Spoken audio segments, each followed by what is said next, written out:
छत्रपती संभाजी महाराजांच्या स्मारकाला या ठिकाणी भेट दिली. 90 दिवसात तुम्ही म्हटलं की या ठिकाणी निविदा निघेल. सध्या काय त्यानंतर काय प्रक्रिया सुरू झाली, काय सांगाल?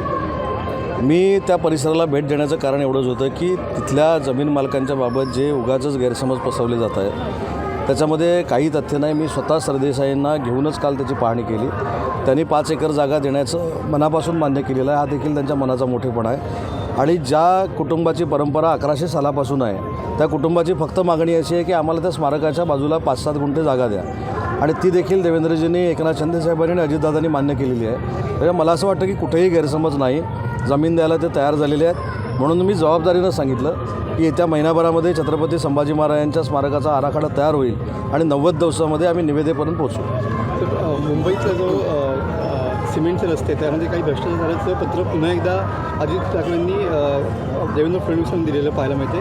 मी सुद्धा या संदर्भात भाजप मांडली. मला असं वाटतं की गेले 2.5 वर्ष जे काम मुंबईमध्ये कधी होऊ शकलं नाही ते महायुतीच्या सरकारच्या माध्यमातून झालं. काँक्रिटीकरणचे जवळजवळ 750 किलोमीटरचे रस्ते हे 2 टप्प्यामध्ये मुंबईमध्ये होत आहेत. पहिला टप्पा 6,300 कोटीचा आहे आणि त्याच्यानंतर पुढचा टप्पा आहे. मला असं वाटतं की उगाचच काहीतरी टीकाटिप्पणी करायचं, एकनाथ शिंदेसाहेबांची बदनामी करायची, त्यांच्या खात्यावर आक्षेप घ्यायचा हा काही लोकांचा उद्योग आहे.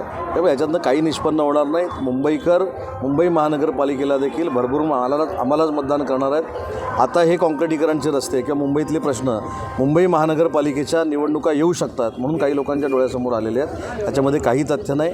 मुंबई महानगरपालिकेवर देखील महायुतीचाच भगवा फडकणार आहे. तर काल नारायण राणेंनी स्वतः पत्रकार परिषद घेऊन दिशा सालियन प्रकरणामध्ये स्वतः उद्धव ठाकरेंनी आदित्य ठाकरेंचं नाव घेऊ नये म्हणून फोन केलेला होता, अशी या ठिकाणी कबुली दिलेली आहे. पत्रकार परिषद भाजपाचे ज्येष्ठ नेते नारायणराव राणेसाहेबांनी घेतली. त्यांना फोन कोणी केला होता? उद्धवजींनी केला होता. कधी केला होता हे मला माहीत नाही. काय बोलले हे मला माहीत नाही. राणेसाहेबांनी काल जे सांगितलं ते आम्ही ऐकलेलं आहे. त्याच्यामुळं फोन केला की नाही हे राणेसाहेब चांगलं सांगू शकतात आणि केला की नाही हे दुसरं सांगणारं कोण आहे? तो उद्धवजी आहेत. त्या दोघांना विचारा. या विषयावर सध्या राजकारण सुरू असलेलं पाहायला मिळते. म्हणजे असा फोन केलाच नाही असं मला याच्यामध्ये स्पष्ट सांगायचं तर मला या भानगडीमध्ये पडायचं नाही. ही न्यायप्रविष्ट बाब आहे. दिशा सालियनच्या वडिलांनी न्यायालयाकडे दाद मागितलेली आहे आणि न्यायालयाकडे दाद मागितलेली असताना आपण त्याच्यामध्ये कॅबिनेट मंत्री म्हणून बाहेर भाष्य करणं हे योग्य नाही, कायद्याला धरून नाही. त्याच्यामुळे योग्य तो निर्णय न्यायालय घेईल आणि तसे निर्देश पोलिसांना देईल. भाजपचे नेते जातीयवादी आहेत असा आरोप संजय राऊत यांनी केलेला पाहायला मिळतो. काय सांगा? नाही, संजय राऊत साहेबांची पत्रकार परिषद रोजच सकाळी 9-9:30 वाजता होते आणि त्या प्रत्येक प्रश्नावर तुम्ही आमची उत्तरं मागता. माझं असं म्हणणं आहे की या सगळ्या पत्रकार परिषदेतनं आपण देखील त्यांना एक प्रश्न विचारला पाहिजे की हे सगळं किती दिवस चालणार आहे. आणि दुसरी माझी आपल्याला विनंती आहे की त्यांची पत्रकार परिषद झाल्यानंतर आम्हाला प्रश्न विचारून आम्ही उत्तर दिलंच पाहिजे.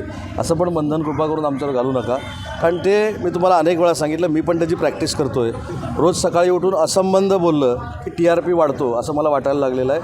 त्याच्यामुळे आता अधिवेशन संपल्यानंतर तो पण देखील मी एकदा प्रयत्न करून बघणार आहे की त्यांच्या अगोदर 8:30 वाजता पत्रकार परिषद घ्यायची आणि असंबंध बोलायचे.